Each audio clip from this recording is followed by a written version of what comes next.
মানুষ প্রতারণা করে, মানুষের সাথে মিথ্যা প্রতিশ্রুতি দেয়, মিথ্যা কথা বলে, ধোঁকা দেয় মানুষকে, এই প্রতারক সে যদি নামাজে পড়ে, সে যদি নিজেকে মুসলমান দাবিও করে, নবী আলাইহিস সালাম বলেছেন সে আমার উম্মত না। এই বিষয়ে সহিহ মুসলিমের হাদিস বর্ণিত হয়েছে। নবী করিম সাল্লাল্লাহু আলাইহি ওয়াসাল্লাম বলেছেন, মান গাশশা ফালাইসা মিন্না, যে প্রতারণা করে, যে ধোঁকা দেয়, সে আমার উম্মত না। অনেক মানুষ আছে ব্যবসা করতে গিয়ে, দোকানদারি করতে গিয়ে তিনি কাস্টমারকে প্রতারিত করেন, কাস্টমারের সাথে দুই নাম্বারি করেন, কাস্টমারের সাথে মিথ্যা কথা বলেন। অনেক সময় কাস্টমার দোকানদারের সাথে করেন, একজন আরেকজনের সাথে করেন। কেউ হয়তো লোন নিবে, হাওলাত নেওয়ার সময় মিথ্যা কথা বলে হাওলাত নেয়, এরপর আর সে কথা ঠিক রাখে না, প্রতারণা করে।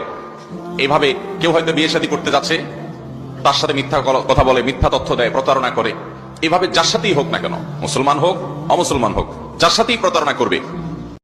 মার কবরের পাশে গেলে কি হবে, বাবার কবরের পাশে গেলে কি হবে? যে যুবকরা, যে বন্ধুরা, বৃদ্ধ বাবাজিরা, আমরা আজকে কবর জিয়ারতগুলি ভুলে গেছি, মা বাবার কবরের পাশে যাই না। আপনি জানেন,